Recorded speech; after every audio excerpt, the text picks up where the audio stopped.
thank you very much for being here with us today. Thank you, Christel. We met 2 weeks ago, actually, during the special gathering at l'Élysée. It was a special event dedicated to French AI talents.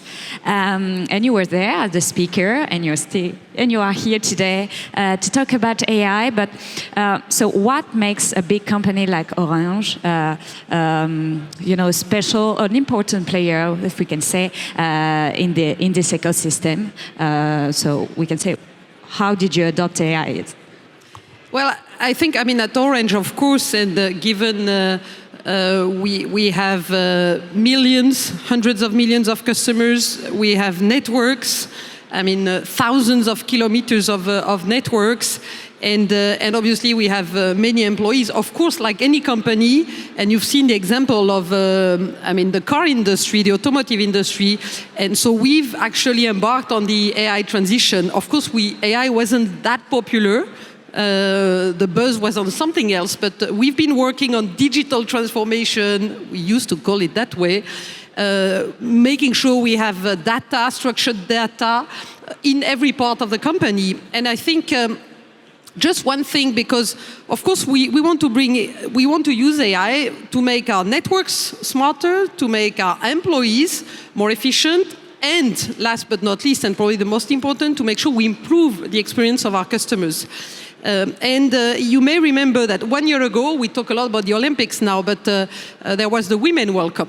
And there's one video that was actually, we worked on it with Marcel, the Publicis agency, to promote our commitment to women in sports. Everyone talks about Mbappé these days, but the reality is that we are promoting diversity for sports. And so we asked our agency, and Orange France worked on this video that was combining AI-generated video to promote women. This video was not pushed through commercial on TV, but it created a buzz, and we have 2 billion views on the video.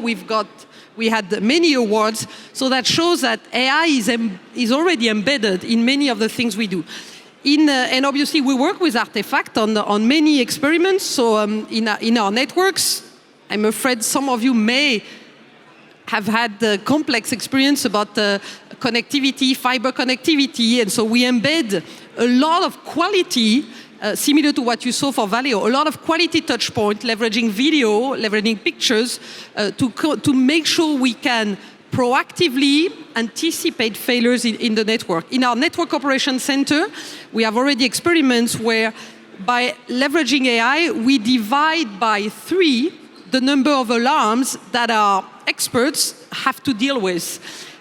Of course, in our customer centers, we embed AI to make sure that we can fine-tune the relationship with the customer, personalize the message and the exchange with customers, but also make the life of our center agents more efficient. And when you call a contact center, a customer center, you know that you waste some of your time listening. You listen to it, and you see the agent that's typing on a keyboard because simply they have to enter your information, etc. So now by leveraging AI, we make the experience more easier, and so we save time for the customer, we save time for the agents.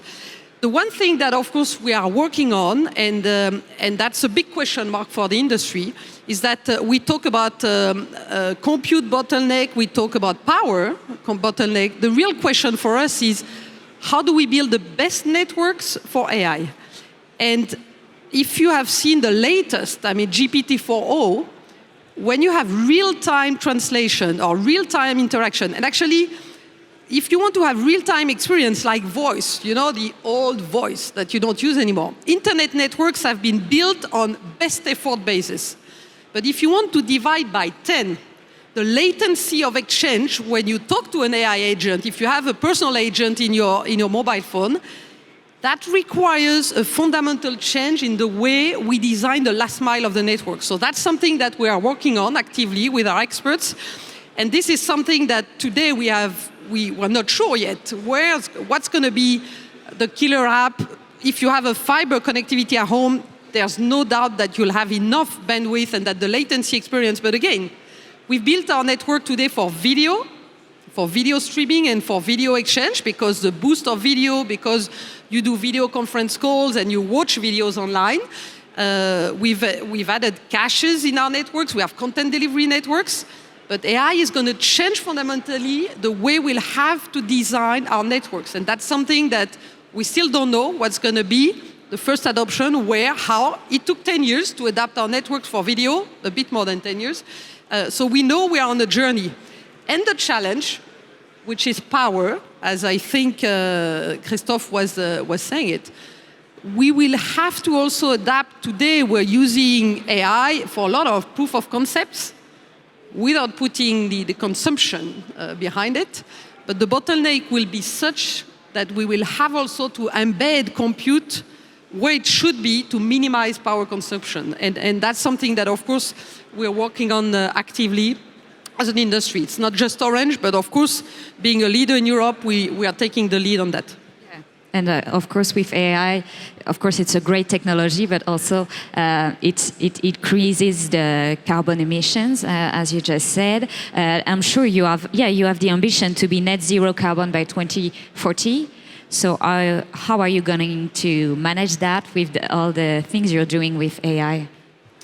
Yeah, so the industry is committed to reducing its carbon emission, and we are committed by 2040 net neutral. And for us, we consume electricity, and in France, indeed, which is our largest country, we consume a lot of electricity. It's highly decentralized consumption because it's every mobile site, it's every point in our networks. But it's true that today the digital industry, it's 2.5% of the total carbon emission. The reality is that if we don't do it right, the risk is that it becomes 7% by 2040 of the total carbon emission. Telecom networks are a very small part of that. So it's not just us. We have to work with all the big platforms on this. But for us, we know what we have to do. We have to obviously consume renewable energy. In France, we are lucky because we have decarbonized energy, but still we need to reduce. And the challenge for us is we continue to have a traffic on our networks that's increasing by 30% every year.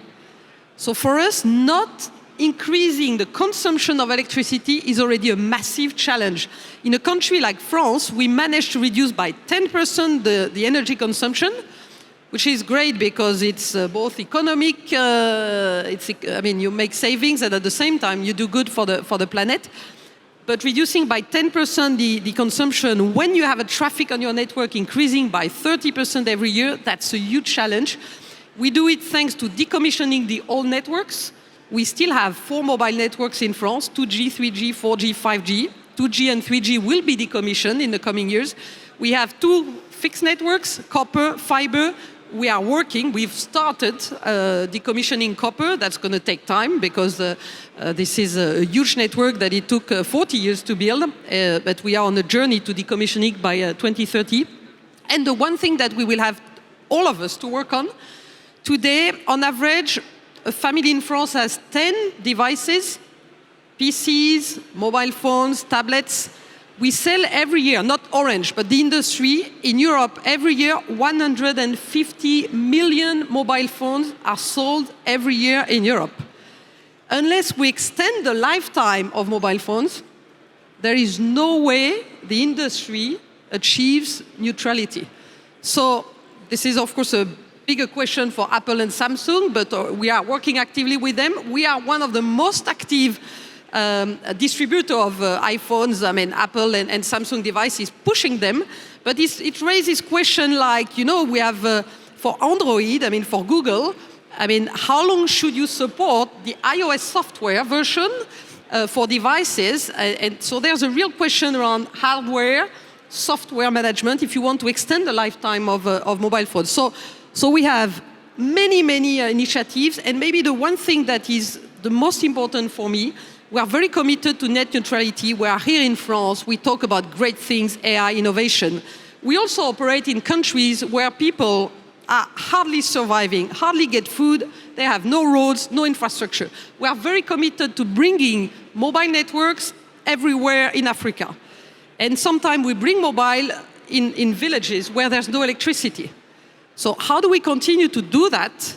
How do we embed AI at best in Europe, while also leaving no one behind in all the countries where we operate. And that's a bigger question, I think, for our society.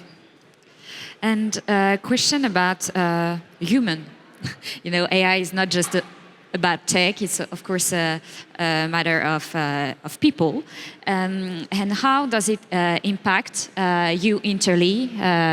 With your employees. How do you train them to AI? So of course, like any large companies, I mean, we are used to training our employees.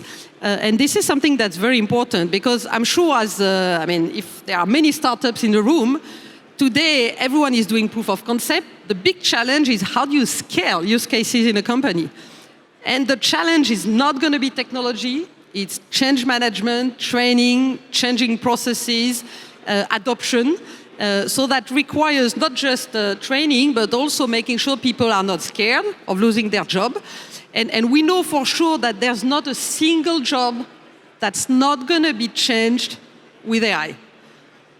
Whether you are a lawyer, whether you are in finance, whether you are a technician, whether you are in marketing, in sales. So we all need to make sure that we get used to it. And obviously, things start by the top, so we have to lead by example also as leaders. But we also have to be prepared. And it's not easy because we don't have all the answers. I cannot go and talk to our workers' union and say, nothing will happen, we will not change, jobs will not be impacted, because that would be wrong. The reality is that we know that some jobs will disappear and that we know we will create other jobs. So we have to create, of course, a framework where people feel safe that as a company will do what's right to make sure that they get trained, that they then can evolve to other jobs. We already know, you take cybersecurity, which is something that we know for sure, which by the way is impacted by AI on the good side and the bad side. But we know AI is just increasing massively the ability for attackers to attack companies and to create frauds for consumers. So we are increasing jobs in cybersecurity and we are embedding AI to make sure we can do that. So there's many things we do. The one thing we've done, and that's done by Orange Business, is that we have a lot of training internally that we use for us.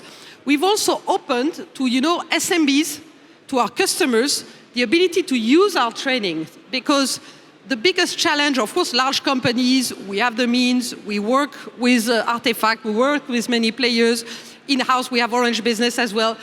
But you're the CEO of an SMB, a small company, you have to deal with getting the order book right, you have to focus on hiring people. AI is the last thing you need, but we have a number of training that are easy to consume, and we've opened that as well for our customers. And have you been trained to AI? Are you using ChatGPT daily? Or Mistral? The one thing, I have a good CTO who's challenging us in meeting room, but the best thing is, I've always been surprised when I use, in-house as well, for our employees, we have a tool that we call Dinoutou. And it's not Dinoutou, D-I-S-N-O-U-S, no, it's D-I-N-O-O-T-O-O, Dinoutou. And it's enterprise GPT, but we've embedded Mistral as well, because we want to, for French language, it's much better. And so we have more than 30,000 employees who've used the tool, and some of them are using it on a daily basis, so that's the best way to get used to it. But I must say that we've tested GPT-4o on a few things, where actually, even as executives, sometimes you challenge your ability to bring value. You ask a question that you could ask me here on stage, and you ask the tool, what would you answer? So it's putting pressure on us as well, to bring with some ideas that are not just politically correct, copy-paste from what we've said elsewhere, etc. So it's also a good challenge. And one last question, because we have a lot of startups, of course, in the room, and especially AI startups. So how can they work with Orange? So many startups work already with Orange, and of course, some of them we have Orange Ventures, so we've invested in startups. But of course, the value we bring is millions of customers, and we operate in France, we operate in 25 countries. we work with many companies, with Orange Business, so we have already a lot of startups. We are trying to make it easier for startups to work with us, and we are actually part of the program in France, Je choisis la French Tech, to try to make sure. So we've committed to working with startups as supplier of Orange. We have adopted a shorter path. You know, when you deal with Orange procurement, sometimes it may take time before you get an order and before you get paid. So we've shortened the process. And that's something that's very important because large organizations can be a bit complex to navigate.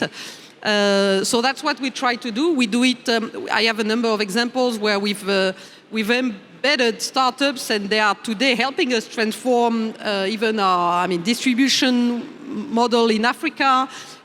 We have startups not just in France, in every country, so we are very committed to it.